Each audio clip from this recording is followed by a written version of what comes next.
Hello everyone, welcome back to Outreach Academy. तो अब तक हमने डाइवर्जेंस सीख लिया, कर्ल सीख लिया और ग्रेडियंट सीख लिया, यानी कुल मिला के हमने डेल ऑपरेटर का जो डिफरेंट ऑपरेशंस है उसको हमने सीख लिया और उससे रिलेटेड कुछ हमने डेरिवेशंस देखा, उससे रिलेटेड कुछ हम लोगों ने रिजल्ट्स देखा और कुछ मैंने आपको शॉर्ट ट्रिक भी बताया कि कैसे उन रिजल्ट्स को मेमोराइज किया जा सकता है। अब हम आगे नया टॉपिक शुरू करते हैं। अब हम पोजीशन वेक्टर्स के साथ उस पर हम डेल ऑपरेशन को देखते हैं।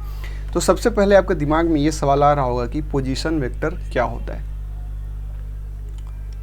तो जैसे मान लीजिए कि ये हमारा एक्स एक्सिस है, वाई एक्सिस है और जेड एक्सिस है।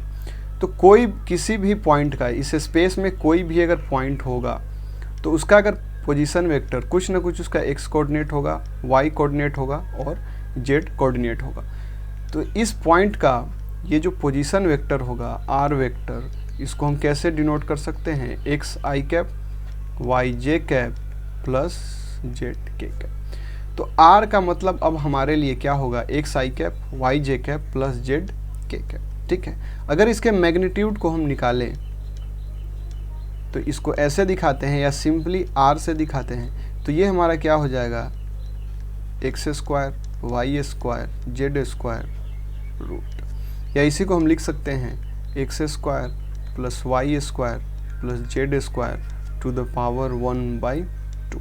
ठीक है, तो बस आपको ये अब ध्यान रखना है कि अगर आर वेक्टर कहीं भी आपको दिख जाए तो इसका मतलब होगा सिंपल एक्स कैप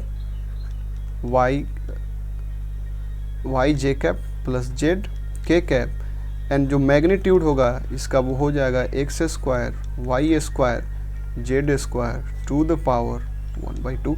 सिंपल, इसका ये मतलब हुआ। ठीक है, अब हम कुछ और रिजल्ट डिराइव करने की कोशिश करते हैं जो हमारे आगे काम आएगा। तो आज जो हम सीखेंगे उसमें हम 3 रिजल्ट आज सीखेंगे। सबसे पहला सीखेंगे कि डाइवर्जेंस ऑफ पोजीशन वेक्टर क्या होता है। डाइवर्जेंस ऑफ पोजीशन वेक्टर मतलब, और पोजीशन वेक्टर को इसका क्या वैल्यू होगा ये हम सीखेंगे। उसके बाद हम सीखेंगे कि कर्ल ऑफ पोजीशन वेक्टर क्या होता है,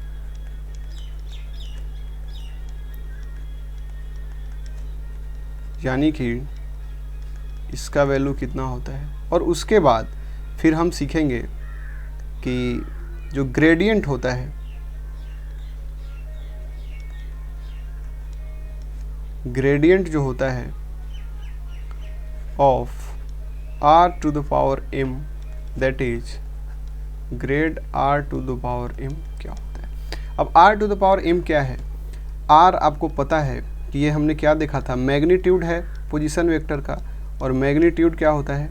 ये होता है, और इसका पावर m, यानी इसको हम ऐसे भी लिख सकते हैं x square plus Y square plus Z square to the power 1/2। ठीक है, तो इन तीनों रिजल्ट्स को आज हम देखने की उसको डिराइव करेंगे और फिर जो भी रिजल्ट आएगा उसको हम मेमोराइज करेंगे, क्योंकि ये रिजल्ट्स काफ़ी इंपॉर्टेंट है और आगे जो भी डेरिवेशंस आएंगे पोजीशन वेक्टर से रिलेटेड तो उसमें इनका फ्रीक्वेंट यूज होगा।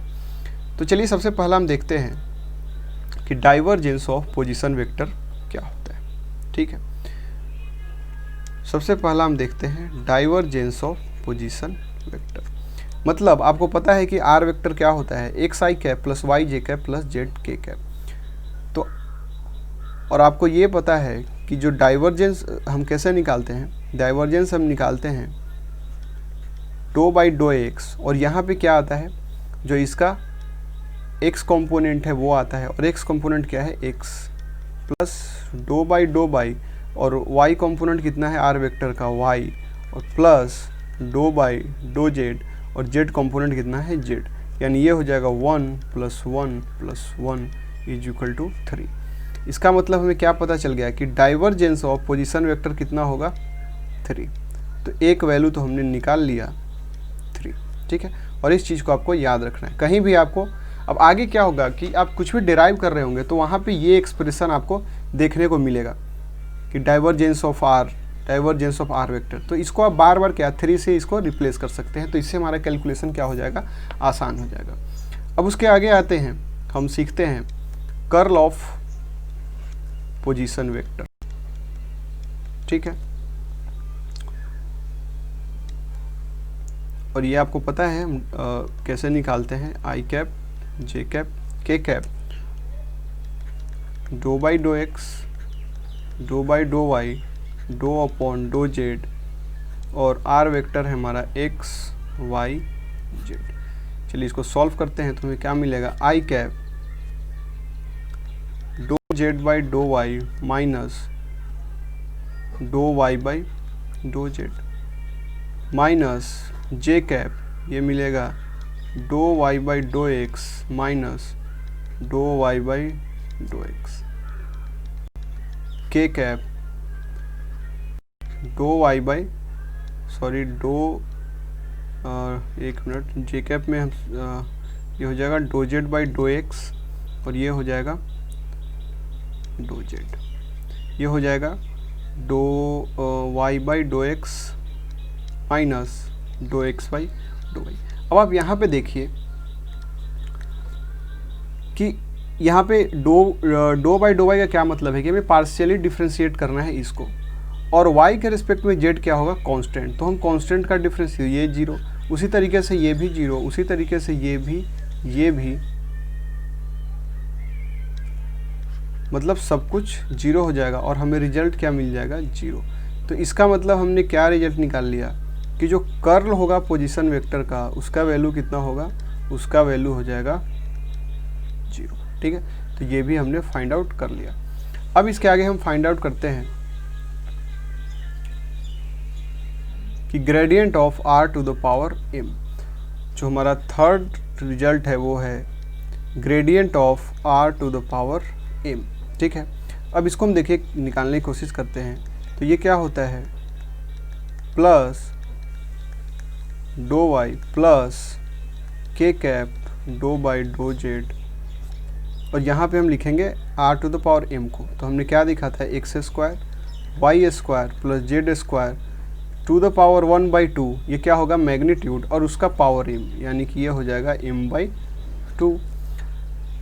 अब इसको हम क्या करते हैं, भीतर करते हैं, तो आई कैप डो बाई डो X X square plus Y square plus Z square m/2 plus J cap डो बाई डो वाई, और ये हमें मिल जाएगा x square Y square plus Z square to the power m/2 plus के कैप डो बाई डो Z X square plus Y square plus Z square m/2। ठीक है, ये आपको मिल जाएगा। अब इसको आपको डिफ्रेंशिएट करना है, इसको आपको डिफ्रेंशिएट करना है with respect to x, keeping y and z constant. तो सबसे पहले पावर का डिफ्रेंशिएशन होगा, तो आई कैप पावर हो जाएगा m/2, और जो भी बचा, अब m/2 में से क्या होगा, एक पावर जाएगा, और अब भीतर घुसेगा डिफ्रेंशिएशन, तो भीतर जो है y और z कांस्टेंट होगा विद रिस्पेक्ट टू x, सिर्फ क्या होगा x स्क्वायर, तो यहाँ पे हम 2x प्लस जे कैप में भी करेंगे तो वैसे ही m/2 x square plus Y square plus Z square to the power m/2 minus 1, और यहाँ पे क्या हो जाएगा 2y, क्योंकि अब की बार सिर्फ y वेरिएबल है y के रिस्पेक्ट में, बाकी x और z क्या होंगे, कांस्टेंट।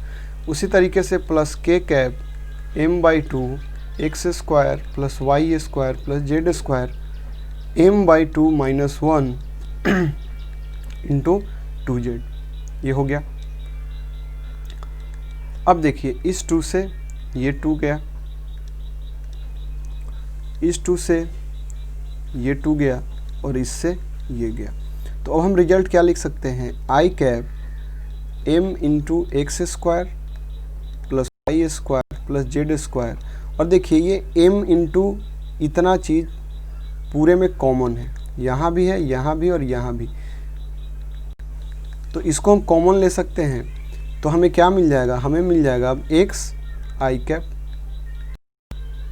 प्लस यहाँ से मिल जाएगा y जे कैप प्लस, और यहाँ से मिल जाएगा z के कैप। अब इसको आप गौर से देखिए, आपको क्या दिख रहा है।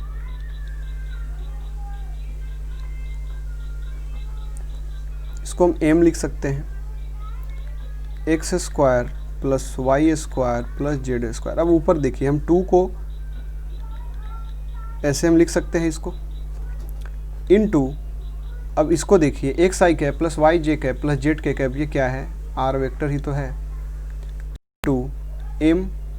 अब इस रूट को हम यहाँ पे लिख लेते हैं, तो x square Y square z square root, और इसके पावर हो जाएगा m-2, यानी इस 1/2 को मैंने यहाँ पे एज ए रूट के फॉर्म में लिख लिया। अब आप गौर से देखिए, तो ये आपको क्या दिख रहा है, ये आपको दिख रहा होगा कि ये इसका मैग्नीट्यूड है, यानी कि r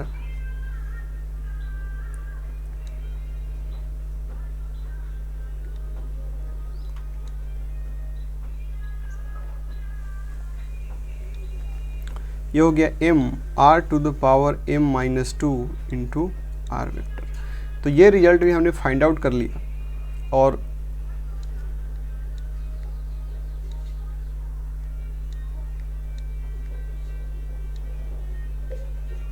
ये भी हमने फाइंड आउट कर लिया, और इसका वैल्यू कितना हो गया, इसका वैल्यू हो गया m into r⁻m-2 into r vector.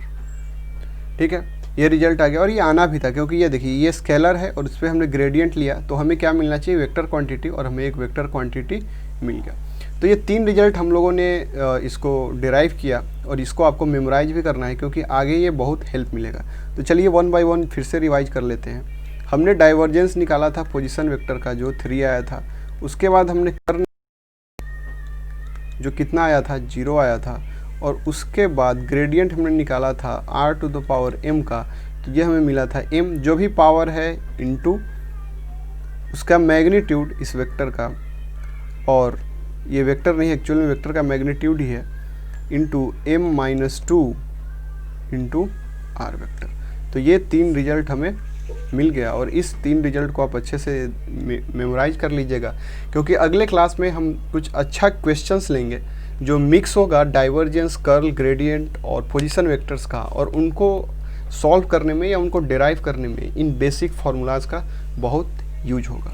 ठीक है, तो फिर मिलते हैं नेक्स्ट क्लास में। Thank you so much.